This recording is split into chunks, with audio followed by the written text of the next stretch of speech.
बच्चों next dimension formula देखिए, coefficient of viscosity eta. Force का फॉर्मूला होता है F equal to 6 pi eta R B. Eta जो है वो कोफिशिएंट ऑफ विस्कोसिटी होता है, तो eta equal to force upon 6 pi R B. Force का डायमेंशन फॉर्मूला लिखा, 6 डायमेंशन लेस होता है, पाई डायमेंशन लेस, और R L1 velocity L1 t minus 1 solve किया, M1 L minus 1 t minus 1 dimension formula है, और इसकी यूनिट होती है पॉइस। ठीक है, नोट करिए।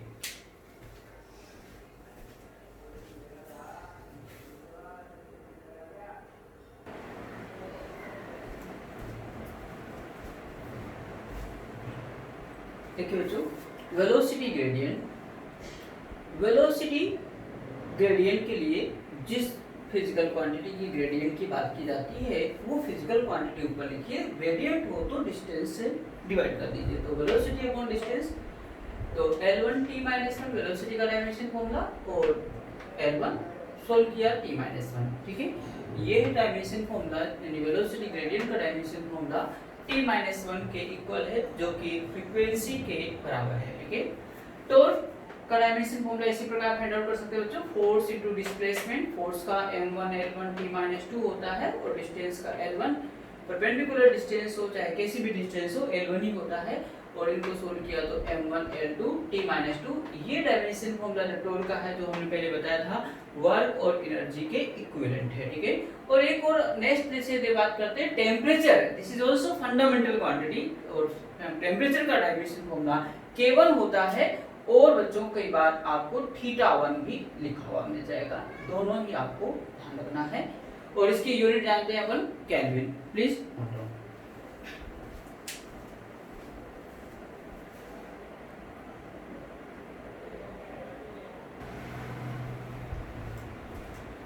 बच्चों नेक्स्ट देखिएगा, स्पेसिफिक हीट का फॉर्मूला हम जानते हैं ms डेल्टा टी यानी चेंज इन टेम्परेचर।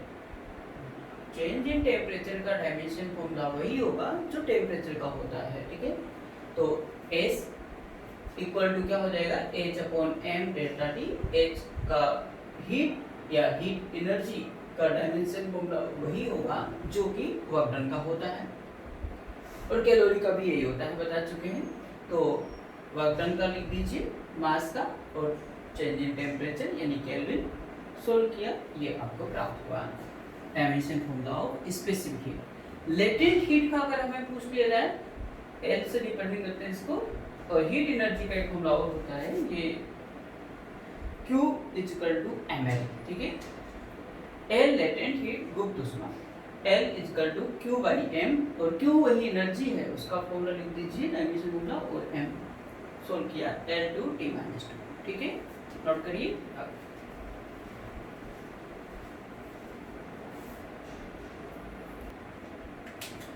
बच्चों find the dimension formula of given physical quantities, number 1 में पूछा गया अगर कूलम्ब्स कांस्टेंट का डायमेंशन फॉर्मूला फाइंड आउट करिए, तो हम इलेक्ट्रोस्टैटिक में जानते हैं electrostatic force F equal to K Q1 Q2 upon R square. ठीक है, तो जो K कूलम्ब्स कांस्टेंट होता है, और उसकी value K equal to F R square upon Q1 Q2।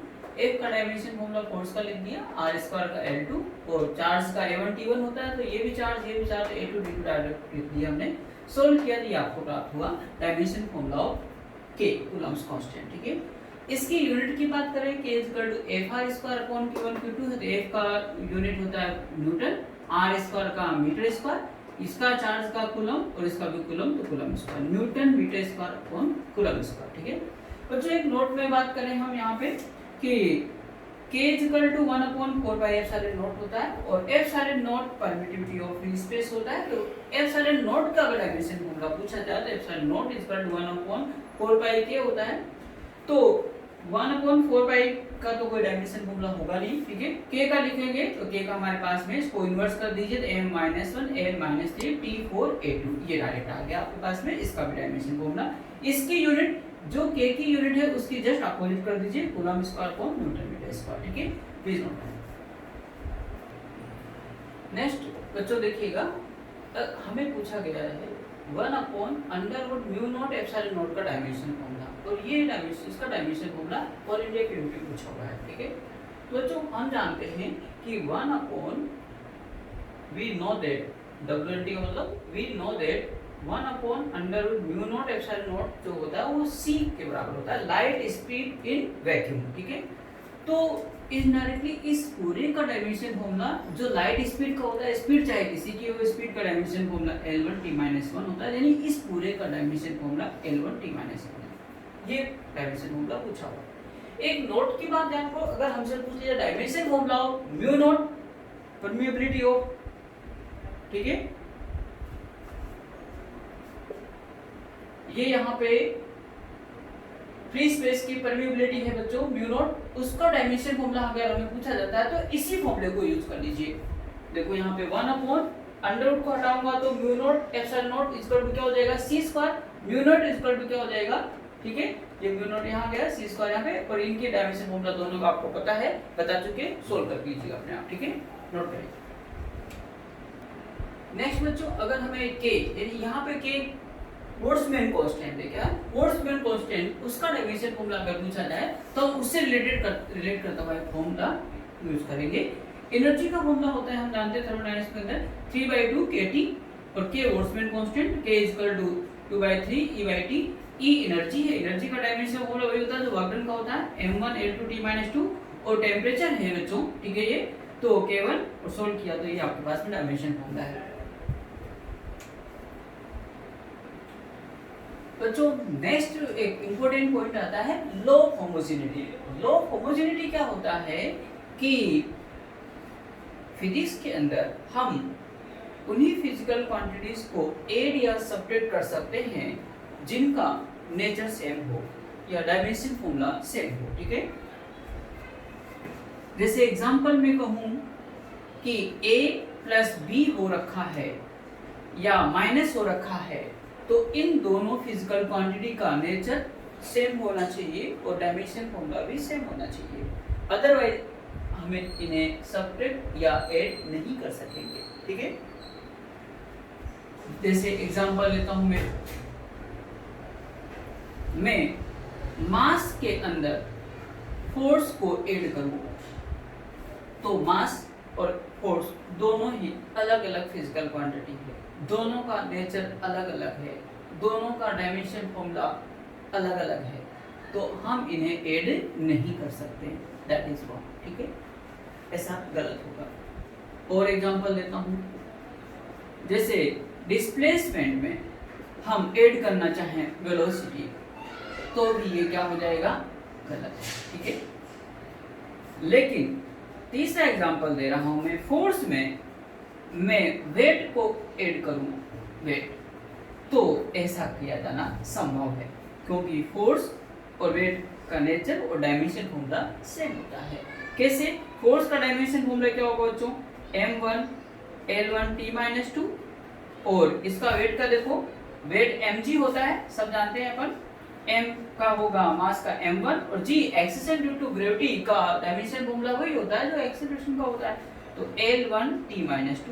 देखो दोनों डायमेंशन फॉर्मूला क्या सेम है, क्या, जी हाँ सेम है, अर्थात इन्हें हम ऐड कर सकते हैं, ठीक है, इसे बोलते हैं law of homogeneity.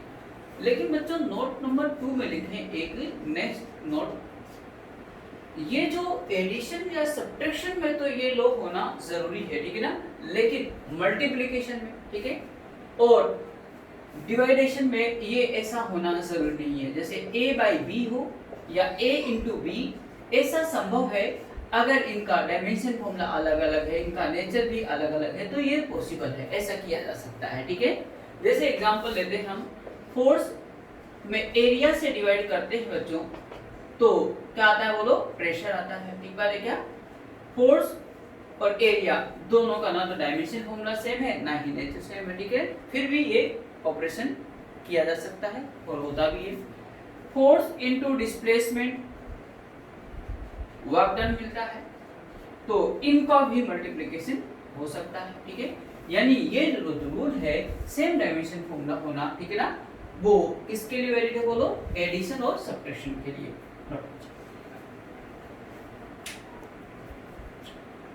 Next question देखिए बच्चों, एक displacement x equal to at square plus bt plus c है, जहां पर x डिस्प्लेसमेंट t टाइम है, तो हमें फाइंड आउट करना है dimension formula unit of a b and c। ये कांस्टेंट है, इनका डायमेंशन फॉर्मूला हमें चाहिए, ठीक है। तो बच्चों गिवन इक्वेशन को हमने लिख लिया है, x equal to at square plus bt plus c। तो यहाँ पर लॉ ऑफ होमोजेनिटी को यूज करेंगे कि at स्क्वायर bt में ऐड हो रखा है, तो at स्क्वायर का डायमेंशन फॉर्मूला bt के बराबर होना चाहिए। bt c में ऐड हो रखा है, तो bt का c के बराबर भी होना चाहिए। और ये सभी x के बराबर हैं, तो यानी इन सब का डायमेंशन फॉर्मूला x के बराबर होना चाहिए। इन सब का मतलब x का डायमेंशन फॉर्मूला at स्क्वायर के बराबर होना चाहिए, bt के इक्वल होना चाहिए, c के इक्वल होना चाहिए। मतलब आपस में इन सब का एक दूसरे का डायमेंशन फॉर्मूला सेम होना चाहिए। वापस सुनिए, at स्क्वायर का bt के इक्वल, bt का c के इक्वल, c का x के इक्वल, x का at स्क्वायर के इक्वल, x का bt के, x का c के, आपस में सब का डायमेंशन फॉर्मूला क्या होना चाहिए? सेम होना चाहिए, इक्वल होना चाहिए, ठीक है। आइए इसी लॉ को हम फॉलो करते हैं। ATP according to problem, x का डायमेंशन फॉर्मूला होना चाहिए at स्क्वायर के बराबर। जो x का डायमेंशन फॉर्मूला हो bt के इक्वल भी होना चाहिए, जो x का डायमेंशन फॉर्मूला है c के इक्वल भी होना चाहिए, ठीक है। तो हम देखो इससे a का वैल्यू निकालेंगे। a का डायमेंशन फॉर्मूला x अपॉन बोलो t स्क्वायर। x का क्या लिखूंगा? l1 और t का t2 स्क्वायर है, तो l1 t minus 2। This is the dimension formula of a। Unit की बात करें बच्चों तो बहुत अच्छे से मालूम कर लीजिए, x की यूनिट क्या होगी? मीटर पर second square. Similarly b equal to क्या होगा? x upon t। x का डायमेंशन फॉर्मूला l1 और टाइम का t1, सो l1 t माइनस 1। यूनिट की बात यहाँ भी कर लीजिए, कई बार यूनिट पूछ भी जाए तो x का मीटर, t का टाइम, मीटर पर सेकंड। यहाँ पे c का डायमेंशन फॉर्मूला वही होगा जो x का, यानी l1, और यूनिट सो सिंपल मीटर।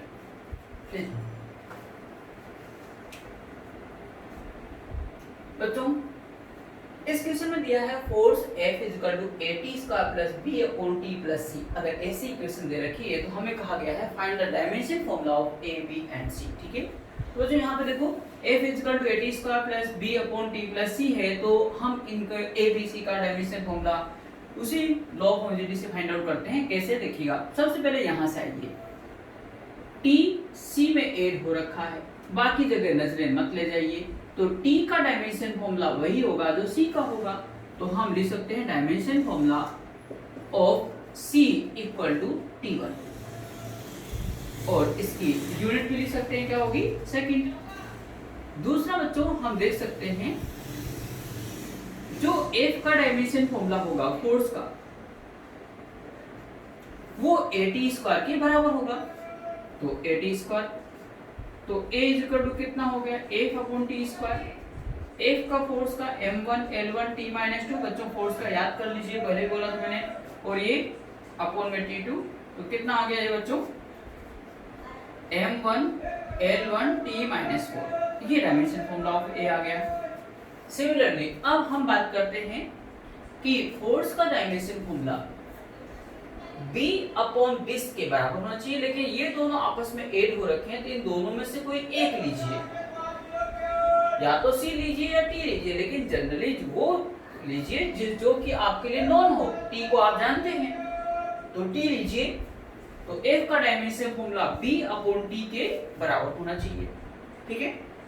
तो अब देखिए b का डायमेंशन फॉर्मूला क्या हो गया बोलो? ft हो गया। f का क्या हो गया बोलो? m1 l1 t माइनस 2 और into t1 m1 l1 t minus 1। बच्चों यहाँ पर अगर आपने b अपॉन c भी लिया होता तो भी करेक्ट था, क्योंकि c का डायमेंशन फॉर्मूला यहाँ से भी जो आपने कैलकुलेट करना होता वो लिखना होता, और उससे भी वही आता। लेकिन जनरली आप जो नॉन क्वांटिटी हो उनमें से कोई एक लिया करो, ठीक है। दो ऐड हो, सब्ट्रैक्शन में हो, तो एक कोई ले लिया करो इनमें से, ठीक है।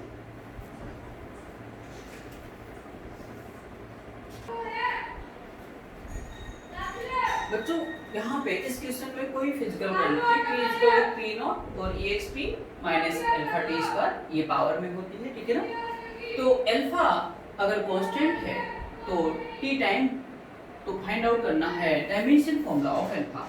तो जो हमने बताया था कि पावर हमेशा क्या होती है, डायमेंशनलेस। तो यहाँ पे पावर अल्फा टी स्क्वायर की वैल्यू क्या होगी, dimensionless, m0 l0 t0। So alpha will भी क्या होगा, ये नीचे चला जाएगा, ऊपर आके क्या हो जाएगा t-2। तो बहुत ही सिंपल सा क्वेश्चन था, प्लीज नोट।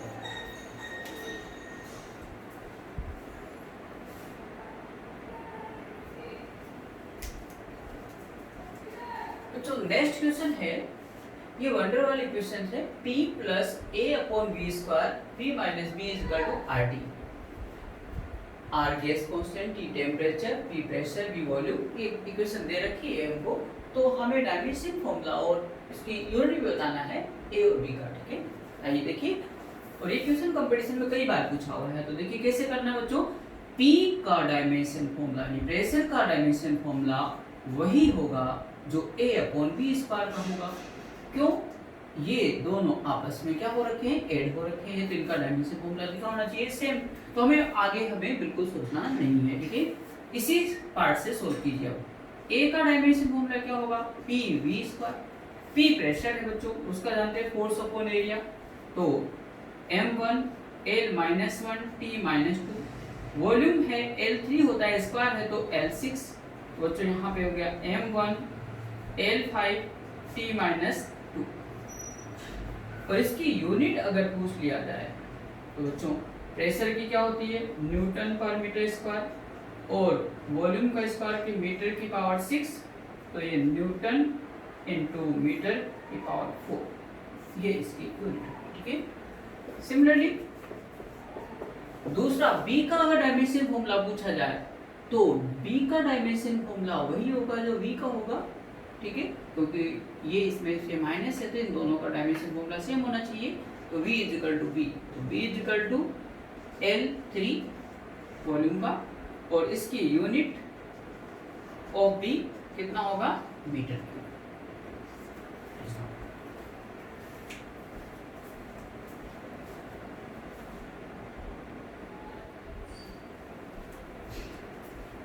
देखिए बच्चों, force F is equal to A e to the power minus bt। अगर ऐसा इक्वेशन दे रखा तो we have to find the dimension formula of A and B। कैसे करेंगे देखिएगा। पहले तो F का डायमेंशन फॉर्मूला वही होगा जो A का होगा, क्योंकि E की पावर समथिंग जो भी है वो डायमेंशनलेस होता है, ठीक है। तो A इज इक्वल टू क्या हो गया, M1 L1 T-2। और हमने आपको ये बताया कि पावर जो होती है वो हमेशा डायमेंशनलेस होती है। तो BT इज इक्वल टू क्या हो गया, M0 L0 T0। तो B इज इक्वल टू क्या हो गया, T-1।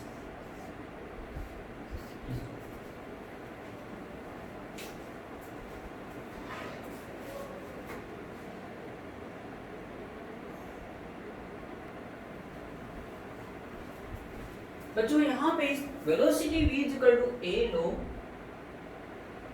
b by x to the base e given है। Find the dimension formula of A and B। तो बहुत अच्छे से हम जानते हैं v का डायमेंशन फॉर्मूला a के बराबर होगा y log x, डायमेंशनलेस, तो उसको यूज नहीं करना। तो a इज इक्वल टू क्या हो जाएगा, L1 T-।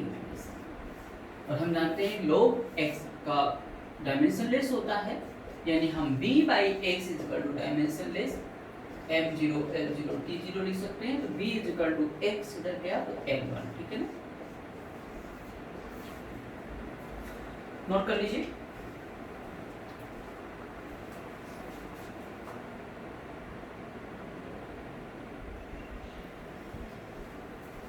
नेक्स्ट क्वेश्चन देखिए बच्चों, displacement x equal to p sin qt minus rx इस तरह से दे दिया गया है, और हमें dimension formula of p q r find out करने को बोला गया है, ठीक है।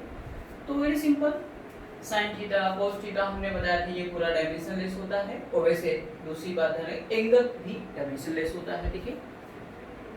x का डायमेंशन फॉर्मूला वही होगा जो p का होगा, p is equal to L1। q3 ये एंगल है, एंगल क्या होता है डायमेंशनलेस, तो q2 डायमेंशनलेस, तो q is equal to t-1 नीचे का q। rx ये भी एंगल है, ये भी डायमेंशनलेस होगा, तो r इज इक्वल टू क्या होगा, 1/x ऊपर गया तो -1 f-1। कई बार ऐसा बोले Q बाई आर का डायमेंशन फॉर्मूला, तो ये QT का जो डायमेंशन फॉर्मूला होगा RX के बराबर होगा, ठीक है। तो हमने इनको दोनों को बराबर लिख दिया, डायमेंशनली ये बराबर होना चाहिए Q बाई आर मतलब x by T L1 T minus 1। तो वैसे आप यहाँ से भी आप फाइंड आउट कर सकते हैं, ठीक है। Please note.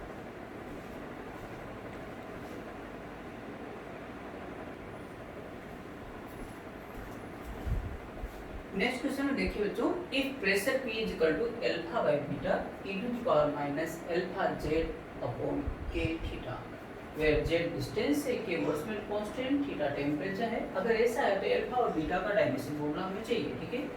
तो जो हम पहले जानते हैं पावर जो होती है वो डायमेंशनलेस, तो alpha z upon k theta that's will be dimensionless.